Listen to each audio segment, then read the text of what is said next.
নমস্কাৰ, মই স্তুতি গোস্বামীয়ে স্তুতি গোস্বামী নামৰ চেনেলটোৰ অন্য এটি ভিডিঅ'লৈ পুনৰবাৰ সকলোকে স্বাগতম জনাইছোঁ।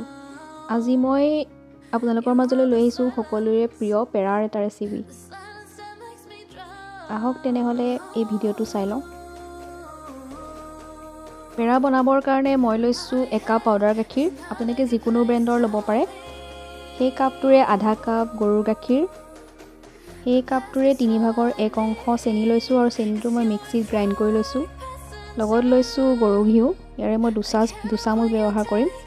সজাবৰ কাৰণে লৈছোঁ 4টা পেষ্টা আৰু লগত আছে 3টা ইলাচি আৰু লগত লৈছোঁ 5খন মেৰিগ'ল্ড বিস্কুট মিক্সিত গ্ৰাইণ্ড কৰি। এতিয়া এটা কেৰাহীত মই 2 চামুচ গৰু ঘিউ দি ল'ম।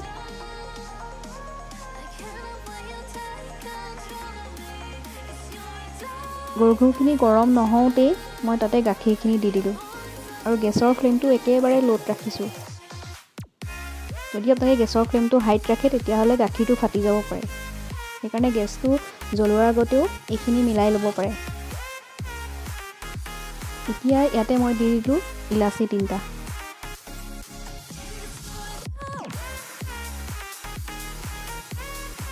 আৰু এইখিনি ভালকৈ লৰাই দিছোঁ আৰু এইখিনি অলপ কুহুমীয়া হওঁতেই ইয়াতে মই পাউডাৰ গাখীৰ কাপ দি দিলোঁ আৰু এইখিনি মই ভালকৈ লৰাই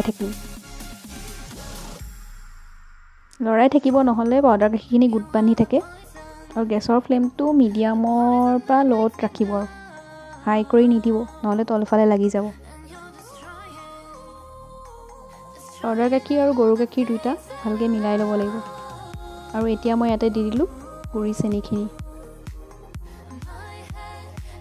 পেৰা বনাওঁতে ধৈৰ্য্যৰ বহুত প্ৰয়োজন, কাৰণ যিমানেই লৰাব লাগে লৰাওঁতে হাতখন বিষাই যায়গৈ। হাতটো কেৰাহীৰ পৰা আঁতৰাই আনিব নোৱাৰে, কাৰণ বস্তুখিনি তলত লাগি যায়। আৰু গেছৰ ফ্লেমটো মিডিয়ামৰ পৰা ল'ৰ ভিতৰতে ৰাখিব আৰু কণ্টিনিউৱাছলি এইখিনি লৰায়ে থাকিব। এইখিনি প্ৰায় 10 মিনিট মানেই মই এনেকৈ লৰাই আছোঁ।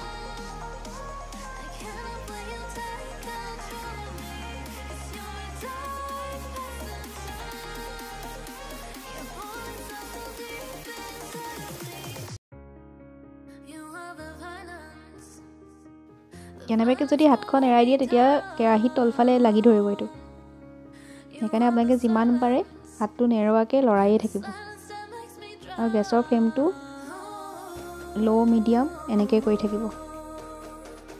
এয়া মোৰ এইখিনি ভাজি প্ৰায় হৈছে আৰু এতিয়া মই এইখিনি গেছটো অফ কৰি দিছোঁ।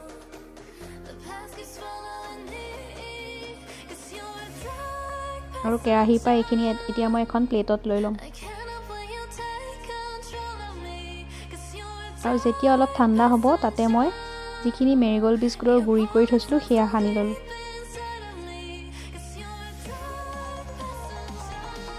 মেৰিগ'ল্ড বিস্কুটৰ গুড়ি গোটেইখিনি দিয়ে মই এইখিনি সানি লৈছোঁ।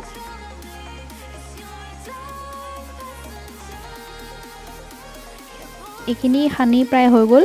এতিয়া 2খন হাতত অলপমান ঘিউ লগাই এইখিনি এটা মই পেৰা বনাই যাম। আপোনালোকে শ্বেপটো কেনেকুৱা দিয়ে নিজৰ কথা, তথাপিও মই যিটো পেৰাৰ শ্বেপ সেইটোৱে দিছোঁ। এনেকৈ গোল কৰি মাজতে অকণমান আঙুলিটো বহাই দি তাতে এই কাটি থোৱা পেষ্টা এটুকুৰাকৈ দি যাম। দেখিবলৈ ধুনীয়াই লাগিছে নহয়নে? খাবলৈও কিন্তু এইটো ভালেই লাগে আৰু সময়ো কম লাগে, লগতে খৰচো কম। গতিকে আপোনালোকে ঘৰত এবাৰ ট্ৰাই কৰি চাবচোন, যোনে বনোৱা নাই।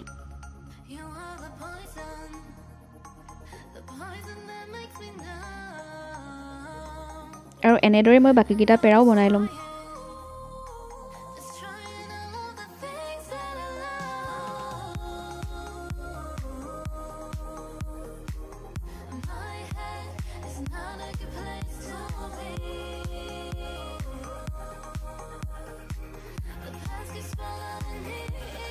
এয়া মোৰ গোটেইকেইটা পেৰা বনাই হৈ গ'ল আৰু পেৰাখিনি মই ঠাণ্ডা হ'বলৈ দিলোঁ। ঠাণ্ডা হোৱাৰ পাছত এটা পেৰা ভাঙি দেখুৱাইছোঁ, চাওকচোন কিমান কোমল হৈছে আৰু দেখিবলৈতো পূৰা বজাৰৰ পেৰাৰ নিচিনাই হৈছে আৰু খাবলৈও পেৰাকেইটা যথেষ্ট ভাল হৈছিল। গতিকে যিসকলে এনেদৰে পেৰা বনাই খাই চোৱা নাই, খাই চাবচোন। মোৰ বিশ্বাস আপোনালোকে খাই যথেষ্ট ভাল পাব। আশা কৰোঁ আপোনালোকে ভিডিঅ'টো চাই ভাল পালে আৰু ভিডিঅ'টো শেষলৈকে চোৱাৰ কাৰণে সকলোলৈকে থাকিলে মোৰ ফালৰ পৰা অশেষ ধন্যবাদ। পুনৰ নতুন এটা ভিডিঅ'লৈ অহাৰ প্ৰতিশ্ৰুতিৰে আজিলৈ বাই বাই।